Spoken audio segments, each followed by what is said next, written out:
మా అందరికీ నమస్కారం. మండు టెండలో ఎండని సైతం లెక్క చేయకుండా ఒకానొక సందర్భంలో రాయలసీమ గడ్డ మీద పసుపు చొక్కా వేసుకున్నాడని వాడిని బెదిరించి కేసులు పెట్టిన నేపథ్యం నుంచి ఈరోజు ధైర్యంగా పసుపు చొక్కా వేసుకొని పసుపు టోపీ పెట్టుకొని పసుపు జెండా పట్టుకొని సుదూర ప్రాంతాల నుంచి నా నాయకుడు వచ్చాడని చెప్పి ఈరోజు గడప గడ్డ మీదకి వచ్చిన ప్రతి ఒక్క కార్యకర్తకి కూడా పేరు పేరున శిరస్సు వంచి పాదాభివందనం చేసుకుంటూ కడపలో మహానాడు జరగడం అంటే చాలామంది ఆశ్చర్యపోయారు. నేను చేసి చూపిస్తా, కడప అన్నది ఎవడప్ప సొత్తు కాదు, ఇది తెలుగుదేశం పార్టీ అడ్డా అని ఆల్రెడీ నిరూపించున్నారు. ఆ కడపలోని ఈ రోజు వరకు మనం మహానాడు జరపలే, ఇక్కడ జరుపుకుందామని చెప్పి గౌరవ ముఖ్యమంత్రి వర్యులు నారా చంద్రబాబు నాయుడు గారు, అదేవిధంగా మన జాతీయ ప్రధాన కార్యదర్శి మనందరి నాయకుడు లోకేష్ బాబు గారు కంకణం కట్టుకొని ఈరోజు ఈ కార్యక్రమానికి శ్రీకారం చుట్టారు. సాధారణంగా 5 ఎలక్షన్లు అయిన తర్వాత, ముఖ్యమంత్రి అయిన తర్వాత ఒక 5 సంవత్సరాల గురించి ఆలోచించి రాబోయే ఎలక్షన్ల గురించి ఆలోచించేవాడిని పొలిటికల్ లీడర్ అంటారు. అదే ఆంధ్రప్రదేశ్ రాష్ట్రం గురించి, భవిష్యత్తు గురించి 20 సంవత్సరాల తర్వాత ఏం జరగబోతుందో ఆలోచించే వాళ్ళని విజనరీ లీడర్ అంటారు. అదే విజనరీ లీడర్ మన ఎదురుగా కనిపిస్తున్న 6 అడుగుల మన చంద్రబాబు నాయుడు గారు మా తెలుగుదేశం పార్టీకి నిలువెత్తు రూపంగా ఈరోజు మనం భావించుకోవాలి. ఎందుకో చెప్తున్నా, 75 ఏళ్ళ వయసు, 40 ఏళ్ళ రాజకీయ చతురత, 40 ఏళ్ళ రాజకీయ అనుభవం, ఈ రెండు మేళవించుకొని సుమారుగా 2047కి 2047కి ఈ రాష్ట్రం ముందుండాలి, ప్రపంచంలోనే మొట్టమొదటి స్థానంలో ఆంధ్రప్రదేశ్ రాష్ట్రం ఉండాలి. మేము ఉన్నా లేకపోయినా మన బిడ్డల గురించి, మన భవిష్యత్తు తరాల గురించి ఆలోచించిన ఏకైక నాయకుడు ప్రపంచంలో ఎవరైనా ఉన్నారంటే మనం గర్వంగా కాలు రెగరేసుకొని చెప్పుకోవచ్చు, నా నాయకుడు ఉన్నాడు, చంద్రబాబు నాయుడు గారు ఉన్నారు అని. ఆ చంద్రబాబు నాయుడు గారికి వేదిక సాక్షిగా నమస్కారాలు, ధన్యవాదాలు తెలియజేసుకుంటూ ఈరోజు గత 5 సంవత్సరాలు కూడా వ్యవస్థలని నిర్వీర్యమైపోయి ఉపాధి అవకాశాలు లేక, ఉద్యోగ అవకాశాలు లేక మొత్తం యువత అంతా కూడా తప్పుదారి బట్టి, గాంజా మార్గాన్ని బట్టి ఉపాధి అవకాశాలు లేక అల్లాడుతుంటే ఆ యువతకి ఒక మార్గదర్శకం ఇవ్వాలి అని చెప్పి ఆ రోజుల్లో రౌడీ రాజకీయాలు జరిగే పరిస్థితుల్లో, సైకోలు పాలన పరిపాలించే పరిస్థితుల్లో ఆ రోజు ఒక్కగానొక్క బిడ్డ ఈరోజు రోడ్డు మీదకి వచ్చి అవమానాలు ఎదుర్కొన్నాడు, అపహేళనలు ఎదుర్కొన్నాడు. ఒక పక్క తల్లిని అవమానించారు, ఒక పక్క తండ్రిని జైలుకి పంపించారు.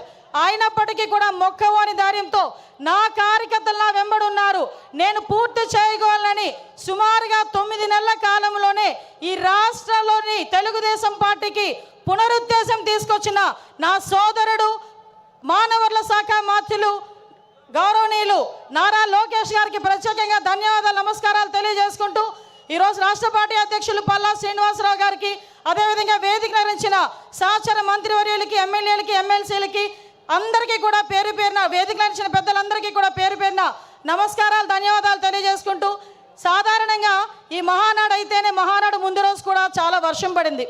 వర్షం పడితే చాలామంది లోపల తీన్మా డ్యాన్సులు వేసుకున్నారు అవతల పార్టీ వాళ్ళు.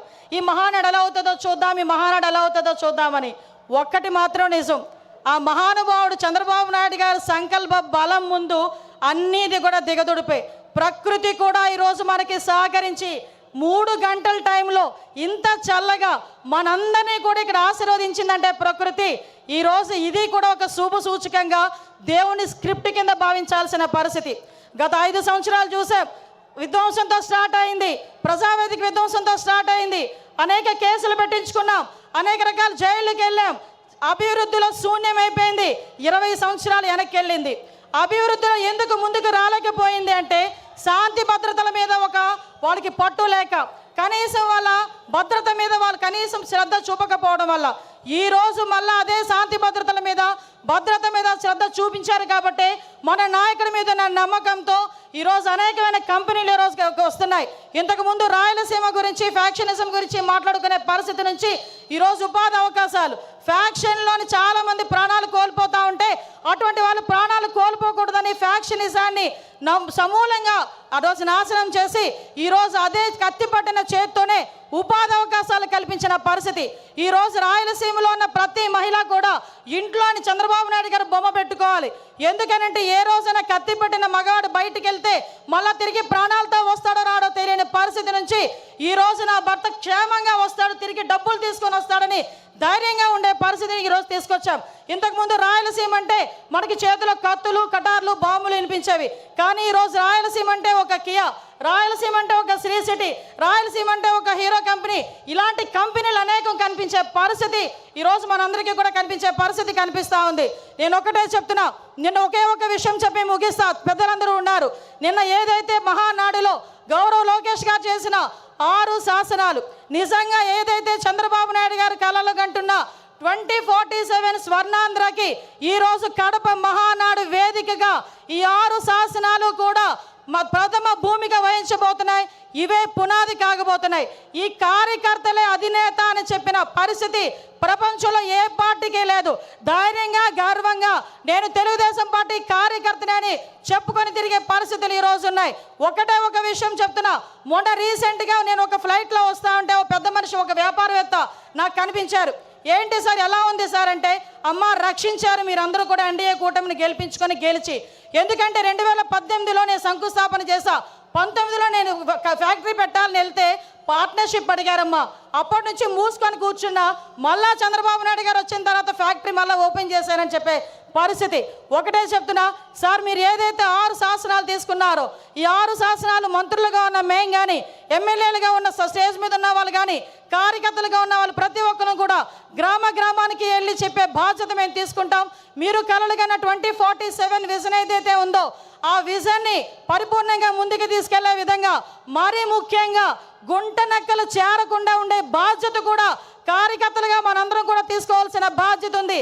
మళ్ళీ 5 సంవత్సరాల తర్వాత నేను వస్తా అని కలలుగనే వాళ్ళకి మొన్నటితోనే ఆఖరి రోజు పులి స్టాప్ పడే పరిస్థితి, మళ్ళీ ఇలాంటి గుంట నక్కలు మన దగ్గరికి చేరకుండా ఉండే పరిస్థితి కూడా మనం తెచ్చుకోవాలని మనస్ఫూర్తిగా కోరుకుంటూ, ఇప్పటి నుంచే 2029 ఎన్నికలకి కూడా ఇప్పటి నుంచే పని చేయాలని ప్రతి కార్యకర్తకి కూడా తెలియజేసుకుంటూ, ఈ మహావేదికగా మీ అందరికీ నాకు ఇక్కడ మాట్లాడే అవకాశం కలగజేసినందుకు ప్రత్యేకంగా గౌరవ ముఖ్యమంత్రి వర్యులకి, నారా చంద్రబాబు నాయుడు గారికి, లోకేష్ బాబు గారికి అందరికీ కూడా ధన్యవాదాలు, నమస్కారాలు తెలియజేసుకొని సెలవు తీసుకుంటున్నా. జై హింద్, జై తెలుగుదేశం. ఈ వీడియో నచ్చితే లైక్ చేయండి. అలాగే మా ఛానల్ ని ఫస్ట్ టైం కనుక చూస్తున్నట్టయితే ఇప్పుడే సబ్స్క్రైబ్ చేసుకుని పక్కనే ఉన్న గంట సింబల్ ని యాక్టివేట్ చేసుకోండి. అప్పుడే మేము పెట్టే ప్రతి వీడియో మీకు నోటిఫికేషన్ గా వస్తుంది. అలాగే ఈ వీడియో పూర్తిగా చూసినందుకు ధన్యవాదాలు.